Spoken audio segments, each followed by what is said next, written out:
Finding God in all things. Day 12. How to straighten the path of our relationship with the Lord. The encounter between the rich young man and Jesus did not lead to a better outcome for him, apart from the fact that he was unwilling to let go of his possessions. The core issue was that he didn't truly trust Jesus, the good teacher he had sought. Ironically, the person he longed for turned out to be someone he didn't trust. But why couldn't this trust be established? The reason might be that he firmly believed his many possessions were the result of his hard work and have nothing to do with God.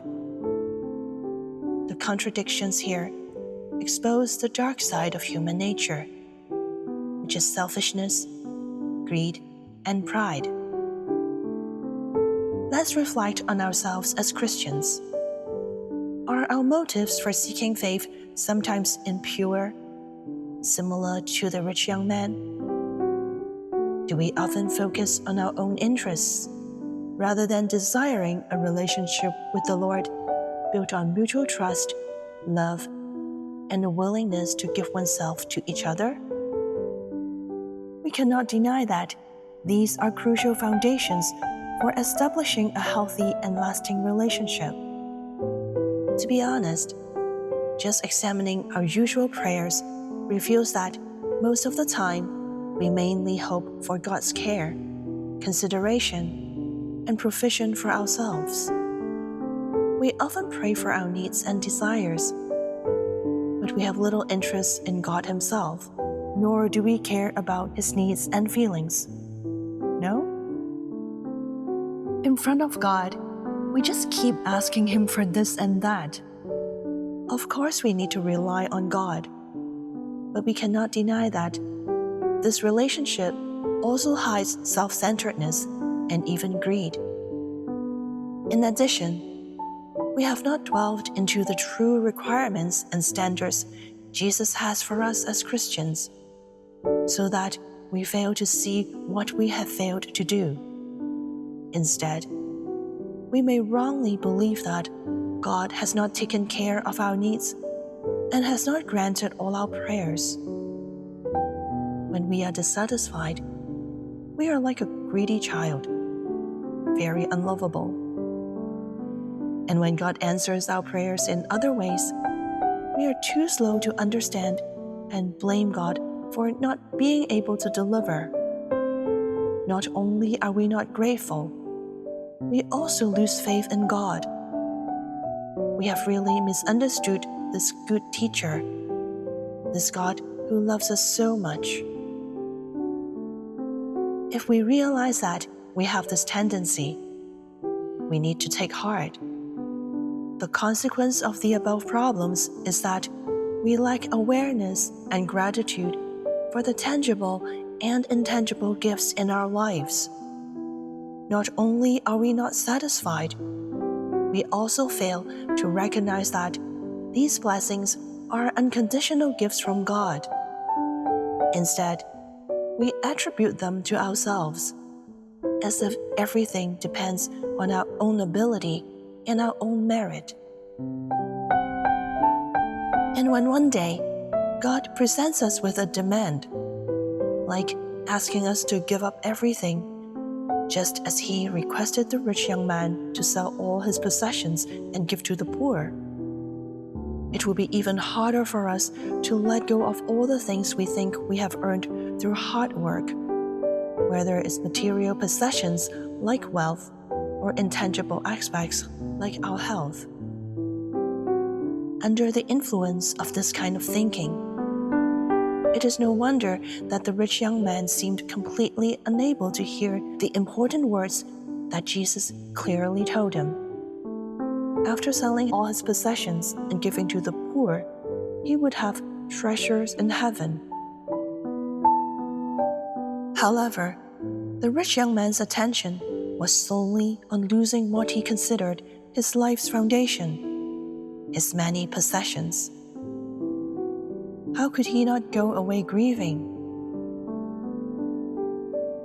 From this example, we can see that the shortcomings of our character and sinful nature affect the image of God in our minds and our relationship with God. Please do not underestimate this issue because it can lead to erroneous understandings and interpretations of God or events in our lives, influencing our reactions and motivations for corresponding actions.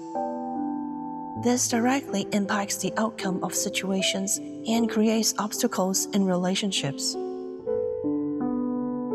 These are lessons we can glean from the story of the rich young man, and we absolutely should not overlook them.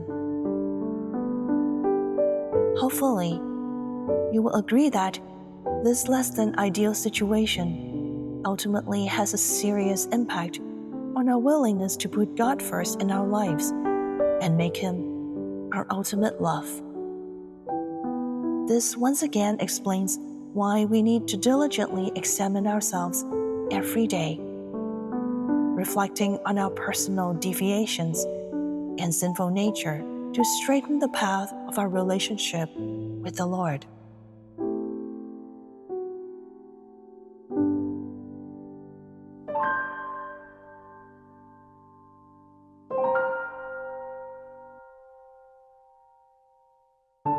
Is the motivation behind your pursuit of faith and building a relationship with the Lord pure?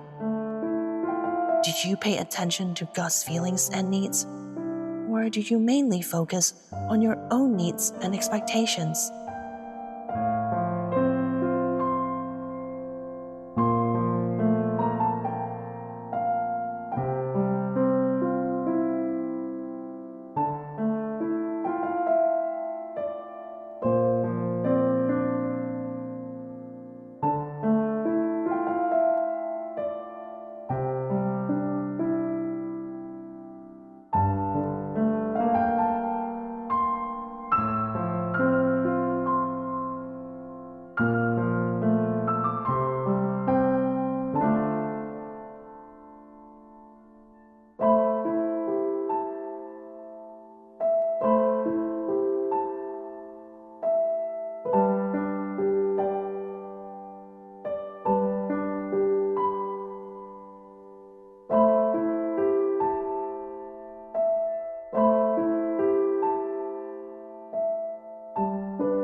Are you more inclined to make many demands of God while expecting little in terms of what you need to contribute?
Do you easily notice both tangible and intangible blessings in your life? And do you attribute these blessings in your life to God?